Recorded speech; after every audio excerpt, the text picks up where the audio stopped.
Graça e paz, irmãos.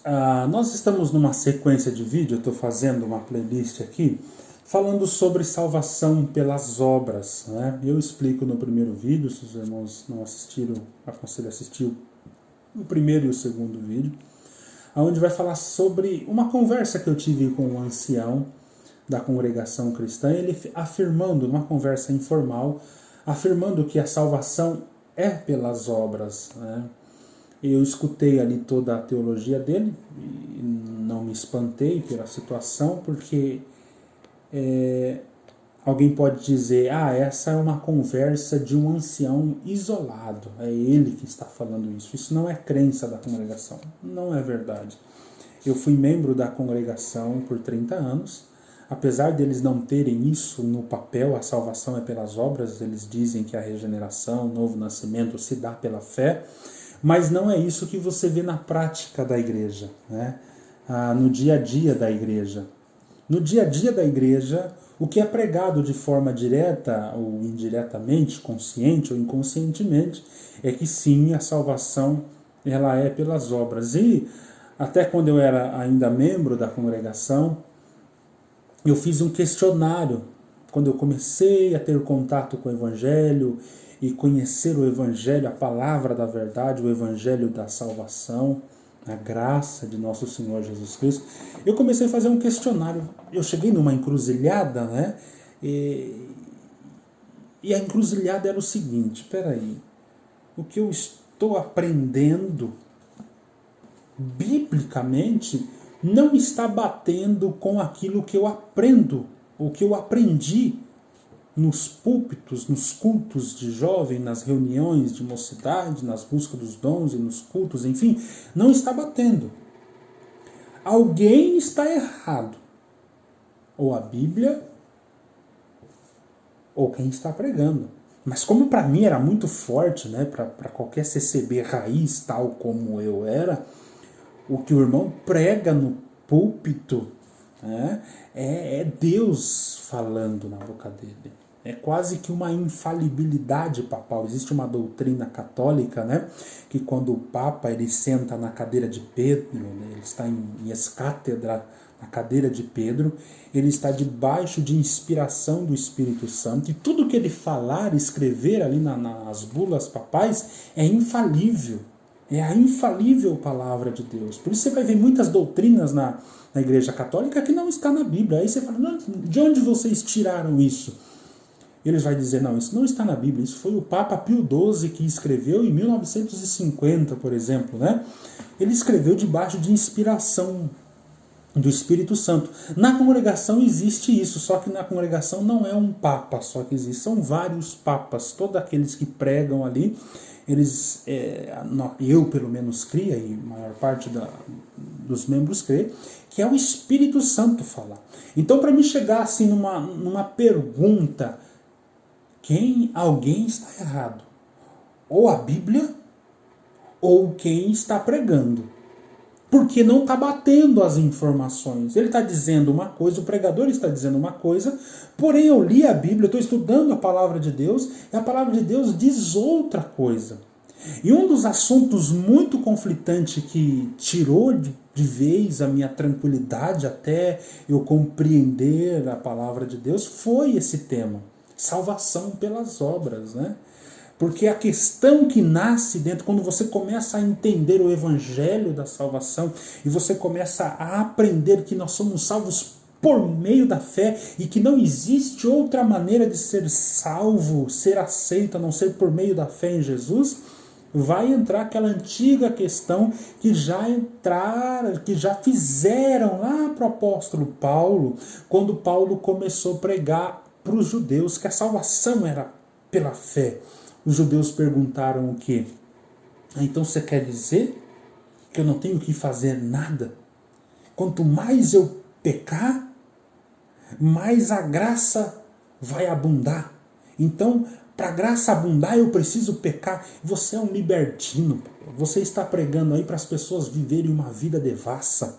Faça o que você quiser, porque eu não preciso fazer nada. Eu sou salvo pela fé. E o apóstolo Paulo responde essa pergunta, essa acusação, na verdade, dos religiosos, dos fariseus, dos judeus, de forma categórica. Permaneceremos no pecado para que a graça abunde? De maneira nenhuma.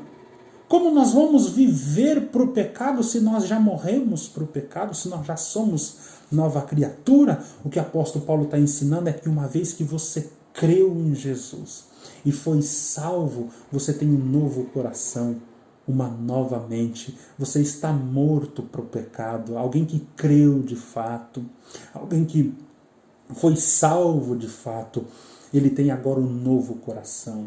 Ele não quer mais o pecado, ele deseja Deus, ele deseja crescer em santidade, ele deseja crescer em amor. Por quê? Porque ele foi salvo pela fé em Jesus. E quando eu comecei a aprender a essas coisas, e eu vou fazer mais vídeo falando sobre isso de forma mais detalhada, eu cheguei numa encruzilhada. Ou a Bíblia está errada, ou que esse indivíduo que está nos púlpitos falando Deus me manda pregar, está errado. E para mim era mais fácil falar que a Bíblia estava errada do que falar que o homem de Deus estava errado, né? Então que eu descobri que, eu vi claramente, né, que a congregação ela pregava uma salvação pelas obras. Eu fiquei tão chocado que eu fiz um questionário de perguntas. Eu falei, vou tirar a prova real disso aqui. Fiz um questionário com 30 perguntas na época. E saí perguntando para as pessoas. As duas primeiras perguntas era justamente em cima desse tema, salvação pelas obras. Eu queria ver se as pessoas acreditavam que a salvação era pelas obras. E a primeira pergunta era a seguinte: se Cristo voltar hoje, você vai para o céu? Só isso, sim ou não? Então a primeira pergunta, 50% respondia sim, eu vou. E o outro 50% respondia não. Aí a segunda pergunta era: se sim, por que sim? Se não, por que não? 100% das respostas que me deram. Eu envolvi vários irmãos para fazer esses questionários também. Irmãos, 100% respondia sim. Os que respondiam sim, respondia a segunda pergunta assim: sim, se Cristo vir hoje, agora, eu vou. A segunda pergunta era, por quê? Aí eles respondiam, porque eu faço isso, eu sou fraco, mas eu procuro servir a Deus, né? Deus conhece o meu coração. Meu Deus do céu. Eu tenho as minhas dificuldades, mas pela graça e misericórdia de Deus, sirvo a Deus desde os meus 17 anos, batizei com 13 anos. Ou seja, ele vai para o céu, sim. Por quê? Porque eu fiz isso, eu fiz aquilo, eu fiz mais aquilo outro. Eu não fiz aquilo, eu fiz... Ou seja, Deus vai olhar para ele e vai falar, rapaz, esse menino aí, pensa no menino esforçado, hein? Ele tem umas coisinhas erradas ali, mas o que ele fez de bom pesa muito mais. Então, ó, troféu joinha para você, você vai para o céu. Aí o outro 50% respondia, não, eu não vou para o céu. Aí eu perguntava na segunda pergunta, mas por que não? Sabe qual era a resposta? Irmão, sei lá, eu tô meio fraco, sabe? Eu tenho que melhorar muito ainda, eu tô muito ruim, eu não oro, eu não leio a Bíblia, eu não faço isso, eu não faço aquilo. Ou seja, ele não vai por causa também de suas obras. Ninguém citou sequer Jesus Cristo. Ninguém falou, sim, irmão, eu tenho certeza da minha salvação. Por quê? Por que você tem certeza da sua salvação?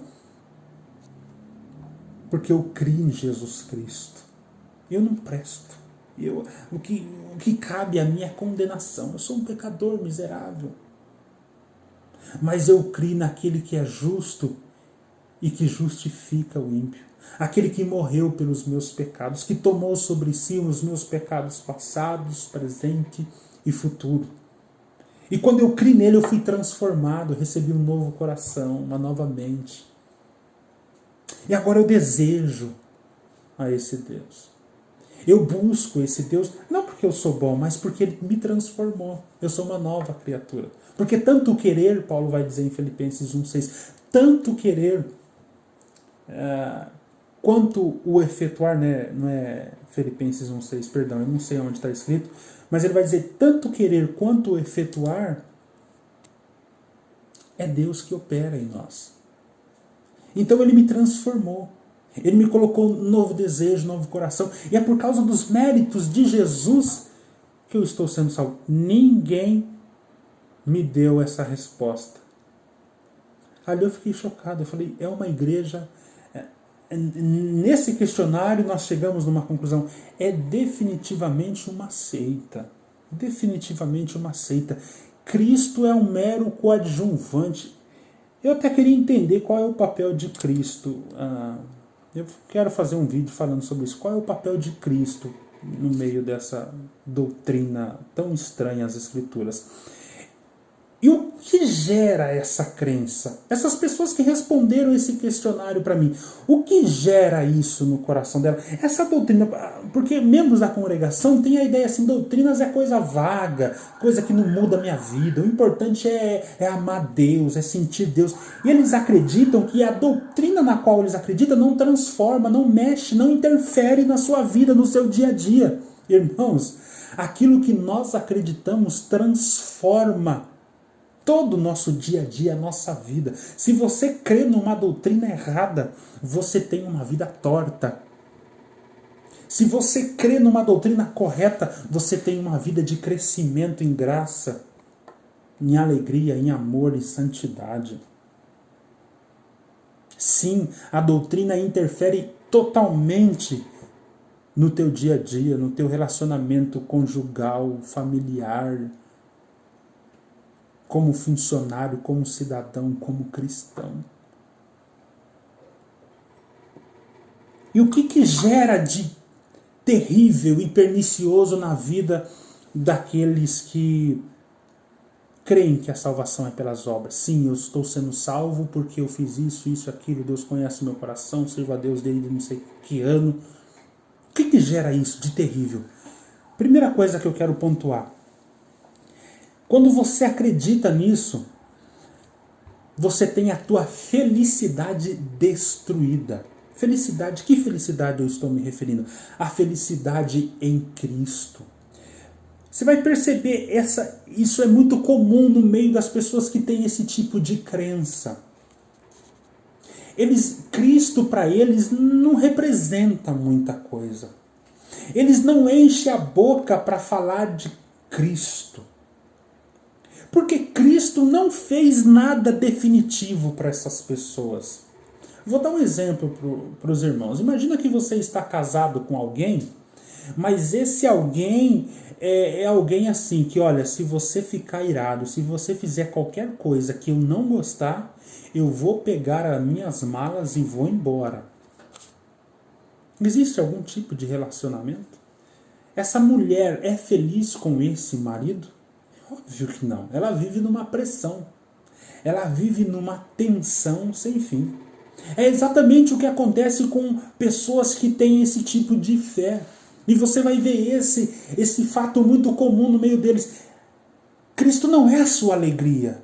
Eles falam de Cristo, mas aquilo não é real. Por que não é real? Porque existe uma tensão nesse relacionamento, na qual, se eu sou salvo pelas obras e obras boas, a qualquer momento eu posso ter esse relacionamento destruído.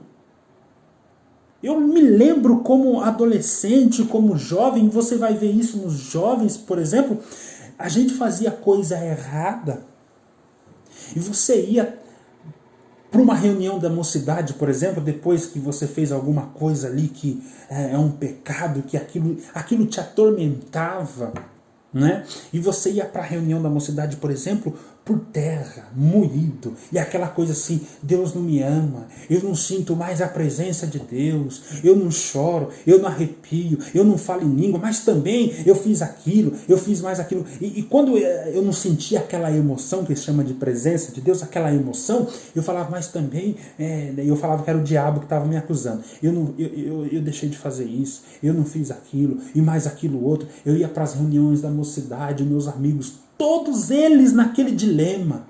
Ah, irmão, eu não sinto mais a presença de Deus, é aquela coisa, e eu também. E é um relacionamento pesado.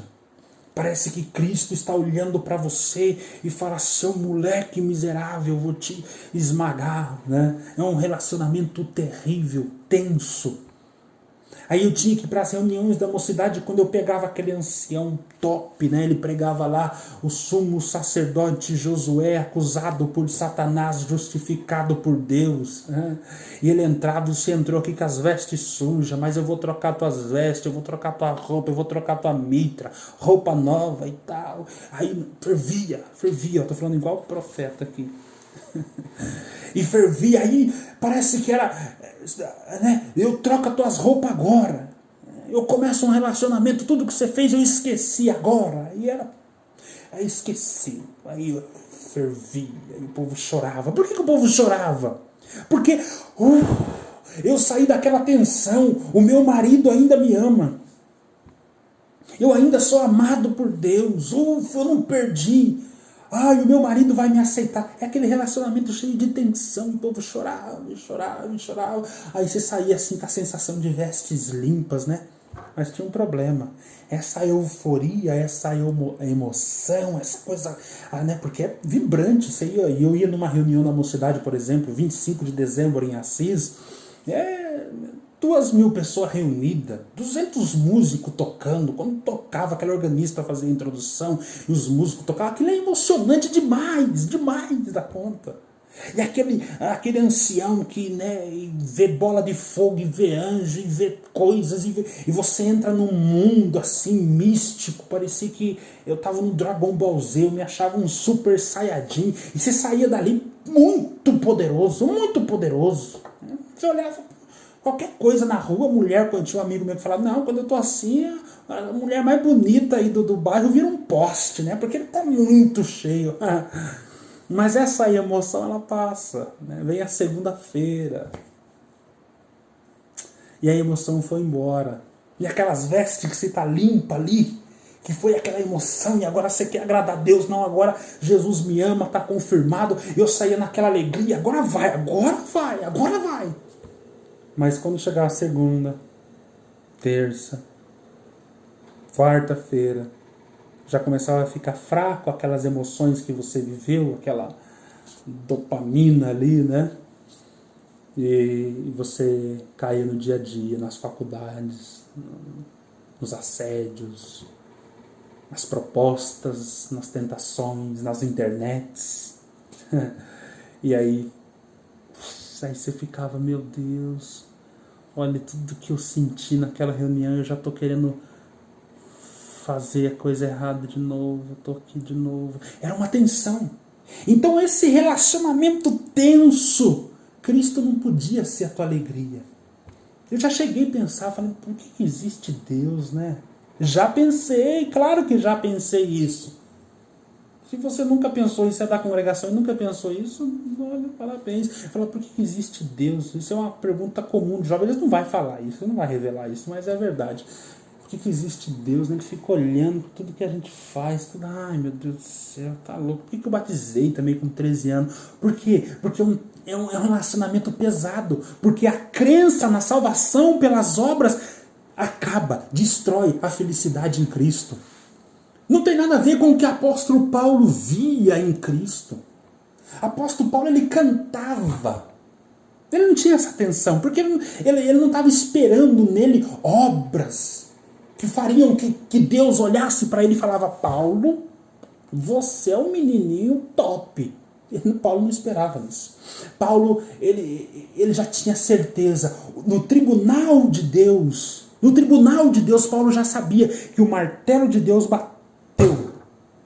definitivamente em Cristo, na cruz de Cristo, quando Cristo morre e eu fui atraído em Cristo, Paulo sabia que naquele momento Deus bateu o martelo e falou assim: Paulo é justo na minha presença. Por causa de quem? Por causa do meu filho.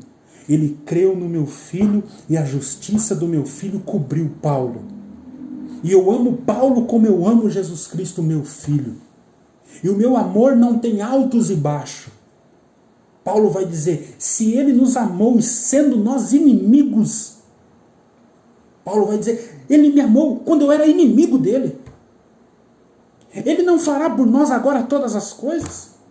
Ele não livrará da ira que há de vir? Ele não me livrará do inferno? Se ele me amou quando eu era inimigo, imagino agora que eu já estou reconciliado com Deus.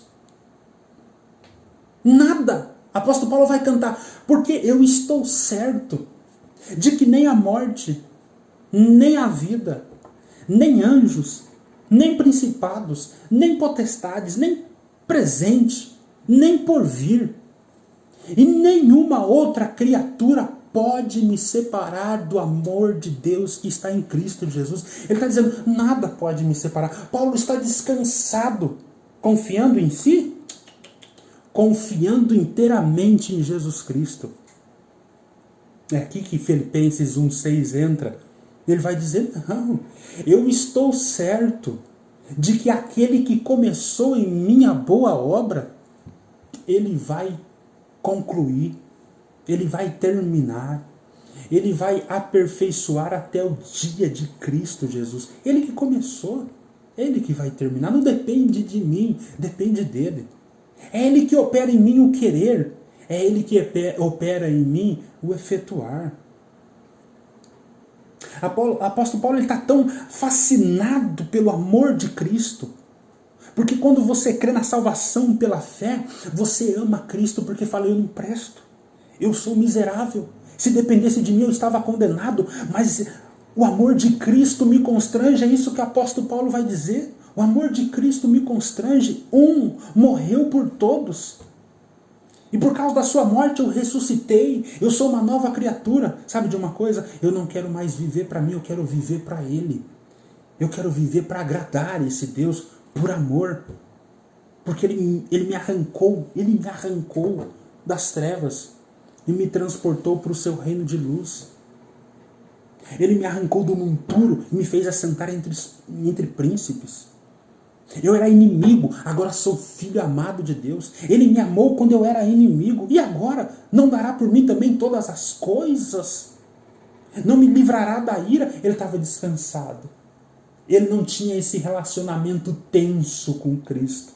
Por isso que Cristo é a glória de Paulo. Quando Paulo fala de Cristo, ele enche a boca. Ele fala, por causa de Cristo eu sofro prisões, perseguições, apedrejamento e até morte por causa de Cristo. Cristo é a minha alegria, Cristo é o meu tesouro, Cristo é a riqueza incompreensível dos homens, mas que, por graça, eu reconheci a riqueza que Ele é. Eu vendi tudo que eu tenho para conquistar essa riqueza, para ter essa riqueza. Eu vendo tudo, eu abro mão de tudo, eu não preciso de nada, eu estou plenamente satisfeito em Cristo. Pedro vai dizer, eu estou cheio de glória indizível. É uma vida cheia de glória e de alegria indizível.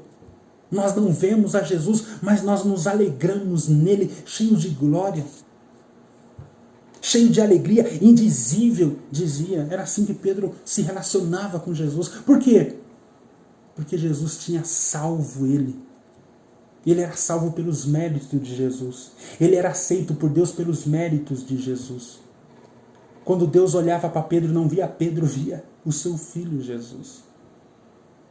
Mas quando você acredita na salvação pelas obras, meu caro, essa doutrina destrói o teu relacionamento de felicidade, de amor, de alegria em Cristo. É por isso que você nunca vai ver um religioso falando das belezas de Cristo, da glória de Cristo. Eles nem citam muito o nome de Cristo. É muito triste isso. E quando você vai no culto, os cultos não é um culto a Cristo. É um culto aos homens. Você é isso. Eu vi a tua guerra, eu vi a tua luta, eu vi o teu empenho, eu vi a tua força, eu vi quando o diabo tem lutado contra você, mas você fez isso, você fez aquilo. Não tem nada de Cristo. É um culto a você, a tua força, a tua capacidade, a tua garra, o teu desempenho. É um culto ao homem. Isso é um culto antropocêntrico, centrado no homem. E se eles verem um culto cristocêntrico que fala de Cristo, da beleza de Cristo, do amor de Cristo, da santidade de Cristo, eles falam, ah, legal, mas não falou com a minha alma. Porque eu vim buscar um... Você percebe? Porque a doutrina de salvação pelas obras destrói a tua felicidade em Cristo. Você não consegue admirar Cristo. O que você tem por Cristo é uma tensão. Bem me quer, mal me quer. Bem me quer, mal me quer. É a primeira coisa que essa doutrina destrói na vida daqueles que creem. E se você crê na salvação pelas obras, não tem como mesmo você amar Cristo. Porque você não foi salvo, você é inimigo de Cristo. Você acredita em você não acredita em Cristo. Cristo para você não é um salvador. Cristo para você não é tudo. Não é tudo. Cristo pode ter sido que ele fez 30%, 50%, mas agora você tem que fazer o resto. Então ele não é tudo.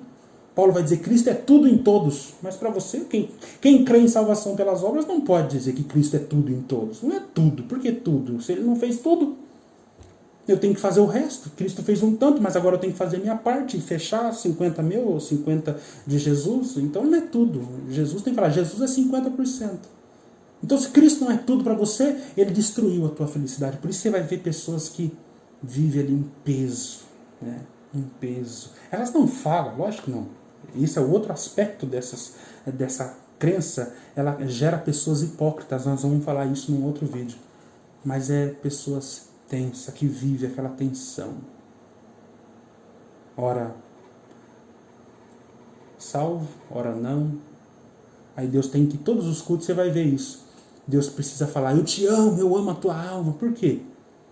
Porque a cruz não significa muita coisa. Deus, nenhum profeta precisa chegar em mim e falar assim, Fernando, Deus manda pregar, Deus te ama. Não precisa falar isso, a Bíblia falou isso para mim. Ele tanto que me ama que Deus entregou o seu filho para morrer por mim. Ele me ama, assim, eu tenho certeza disso. E eu não preciso de nenhum profeta me lembrar disso. Eu tenho a palavra, eu creio na palavra. Cristo me ama. Por quê? Porque eu arrepiei? Porque eu chorei? Não, porque ele morreu por mim na cruz. Há 2000 anos atrás. Deus amou o mundo de tal maneira que enviou o seu Filho para que todo aquele que nele crê não pereça, mas tenha a vida eterna. Irmãos, é assunto que dava para varar a noite inteira falando, mas vamos encerrar por aqui que o vídeo já passou faz tempo do máximo que deveria ser feito, tá bom? Mas Deus abençoe, amados.